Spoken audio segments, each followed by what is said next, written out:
নমস্কার বন্ধুরা, আমি আবার তনুশ্রী তোমাদের নতুন একটা ভিডিও নিয়ে এসেছি। আজকে আমি পনিরের রেসিপি করেছি, তোমরা দেখতেই পাচ্ছ। আলু দিয়ে পনির রেসিপি করেছি, একদম লাল লাল করে। তবে এটা নিরামিষ দিনেও খাওয়া যায়। কিছু এখানে আছে যেটা স্কিপ করতে হবে নিরামিষের দিন। পেঁয়াজ আর রসুনটা তো নিরামিষে খাওয়া যায় না, তাই জন্য ওই দুটো স্কিপ করে তোমরা নিরামিষের দিনেও এই একইভাবেই তোমরা বানাতে পারবে। তো আমি আজকে পেঁয়াজ রসুন দিয়েই বানাচ্ছি। প্রথমে আগে সর্ষের তেল দিয়েছি কড়াইতে, তবে সর্ষের তেল দিলে কালারটা খুবই ভালো আসে, তাই রান্নাটা আমি সর্ষের তেলেই করছি। তো এটাতে রিফাইন তেলও দেওয়া যায়, রিফাইন তেল বলো, সয়াবিন অয়েল বলো, যে যেটা খায় সেটা দিয়েও তোমরা বানাতে পারো।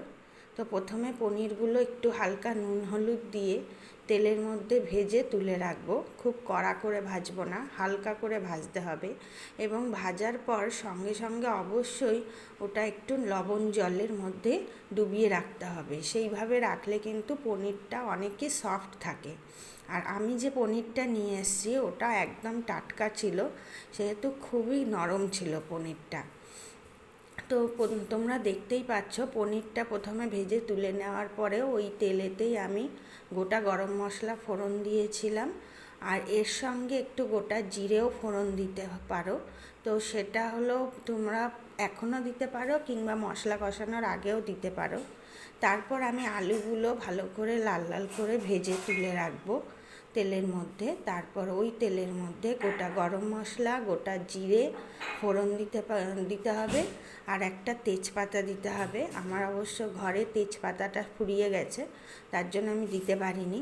তো নিরামিষের দিনে অবশ্যই তেজপাতা এগুলো দেবে, তাহলে গন্ধটা খুবই সুন্দর হবে আরও। তো আমি এরপরে ওই ফোড়নটা একটু গরম হয়ে আসলে তারপর আমি পেঁয়াজ, আদা, 2-3টে রসুন, খুব বেশি রসুন দিলে হবে না, তাহলে রসুনের গন্ধটা বেশি হয়ে যাবে, পনিরের যে আলাদা স্বাদ সেটা চলে যাবে। 2-3টে কোয়া আমি রসুন দিয়েছি, আর কটা কাঁচা লঙ্কা আর একটা টমেটো দিয়েছি ছোট দেখে। দেওয়ার পরে সেটাকে আমি মিক্সিতে পেস্ট করে রেখেছিলাম, সেই পেস্টটা দিয়ে দিয়েছি। তার উপরে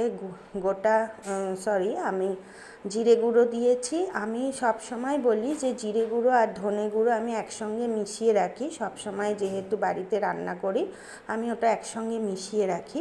আমি সেই ধনে গুঁড়ো দুটো একসঙ্গে ওখানে দিয়ে দিয়েছি, 2 চামচ মতো। আর তার সঙ্গে হলুদ গুঁড়ো দিয়েছি, আর কাশ্মীরি লঙ্কার গুঁড়ো ওর সঙ্গে তেলের মধ্যে দিয়ে দিয়েছি। দিয়ে সামান্য একটু লবণ দিতে হবে মশলা কষানোর সময়। তারপর মশলাটা ভালো করে তেলের মধ্যে কষিয়ে নিয়ে এর মধ্যে অবশ্যই করে সামান্য একটু চিনি দিতে হবে। চিনি দিলে কি লবণের ব্যালেন্সটাও ঠিক থাকে, এবং তার সঙ্গে তেলের মধ্যে চিনি দিলে কালারটা আরও সুন্দর হয়। সর্ষের তেল তো অবশ্যই রয়েছে, তার মধ্যে লঙ্কার গুঁড়োও দেওয়া হচ্ছে, কাশ্মীরি লঙ্কার গুঁড়োতে তো লাল হয়। তো আমি তার সঙ্গে একটু চিনি দিয়েছি সামান্য করে, তাতে আরও কালারটাও ভালো ওঠে আর তেলটাও ভালো বোঝা যায়। এটা ভালো করে মশলাটা কষিয়ে নিতে হবে। খুব অল্প অল্প জল দিয়ে দিয়ে আমি মশলাটা কষিয়ে নিচ্ছি, যাতে মশলাটা কড়াইতে না লেগে যায় এবং মশলার থেকে তেলটাও ভালো করে ছেড়ে যায়। সেজন্য খুব সামান্য সামান্য জল দিয়ে মশলাটা কষিয়ে নিতে হবে। তারপর ওর মধ্যে এই যে দেখতেই পাচ্ছ আমি অল্প একটু চিনি দিয়ে দিলাম। আর নিরামিষ রান্নাতে বা পনিরের রেসিপিতে একটু চিনি দিলে হালকা মিষ্টি মিষ্টি থাকে, খেতেও কিন্তু ভালো হয়। তো আমি তারপর আবার ভালো করে মশলাটা কষিয়ে নেওয়ার পরে এরপর আমি এর মধ্যে আলু দিয়ে দেবো। ভাজা যেগুলো আলুগুলো রেখেছি সেইগুলো দিয়ে দেবো।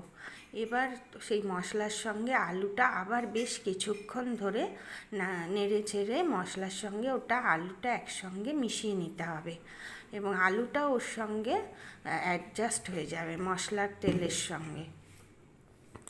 আর আলুটা যাতে অর্ধেকটা এই মশলা কষাতেই অর্ধেকটাই আলু নরম হয়ে যায়, আর তারপরে একটু জল দিয়ে দিতে হবে। তবে নিরামিষের যে পনিরের রেসিপি তোমাদের অবশ্যই আমি পরে একদিন শেয়ার করব, যেদিন আমার নিরামিষের রান্না থাকবে। তো সেখানে অবশ্যই পেঁয়াজ আর রসুনটা তো যায় না, এবং সেটা কিভাবে করছি আমি তোমাদের সেটা আলাদা করে দেখাবো। তো এই দেখো আমার একদম আলুগুলো সেদ্ধ হয়ে গেছে, কিছুক্ষণ আমি চাপা দিয়ে রেখে দিয়েছিলাম, আলুগুলো সেদ্ধ হয়ে গেছে। আর তোমরা অবশ্যই এই সময় লবণটা ঠিক করে দেখে নেবে, লবণটা ঠিক রয়েছে নাকি তরকারিতে। এরপর আমি ওই যে পনিরটা দেখো জলের মধ্যে আমি ভিজিয়ে রেখেছিলাম, লবণ জলেতে সামান্য একটু লবণ দিয়ে সেই জলেতে আমি ভিজিয়ে রেখেছিলাম। তো সেই জল শুদ্ধই আমি তরকারিতে দিয়ে দিয়েছি পনিরটা। আর ওই জলটায় যেহেতু লবণ দেওয়া আছে, সেটাও আমার তরকারির মধ্যে ওটা অ্যাডজাস্ট হয়ে যাবে। আর এবার খুব ভালো করে ফুটে উঠলে তারপর গরম মশলা দিয়ে দিলাম।